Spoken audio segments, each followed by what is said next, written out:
আমাদের প্ল্যান আছে সিনিয়র দল এখানে অনুশীলনী করবে, সেটা আমরা কোম্পানিকে জানিয়েওছি। দেখা যায় মাঠটা কবে রেডি হয়, তারপরে ঠিক করা যাবে। এবং বিনো জর্জ কবে আসছে দলের সাথে? বিনু জর্জের একটা ফ্যামিলিতে প্রবলেম আছে, ও 16 তারিখে সম্ভবত এখানে এসে পৌঁছাবে, সেটাকে কাটিয়ে।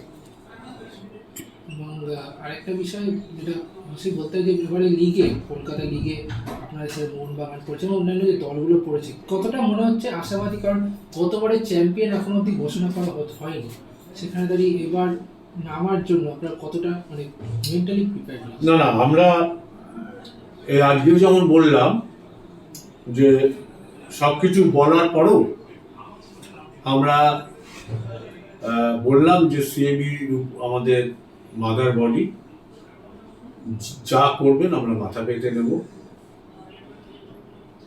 সিমিলারলি আমরা চেষ্টা করি সব পেরেন্ট বডিকে সেম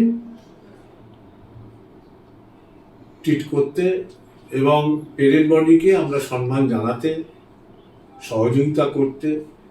আমাদের সাথে না সিএবি, না আইএফএ, না বিএইচএ, না অলিম্পিক অ্যাসোসিয়েশন, কারোর সাথে আমাদের কিন্তু সেই বিরোধ নেই। আমরা সবার সাথেই সুসম্পর্ক রাখি, সম্মান করি। আমরা চিঠিও দিয়েছি আইএফএ কে, তো আমরা জানি একটা আইনের সমস্যা রয়েছে। হোপফুলি আমাদের টিম নাম্বার আগে রেজাল্ট ডিক্লেয়ার হবে।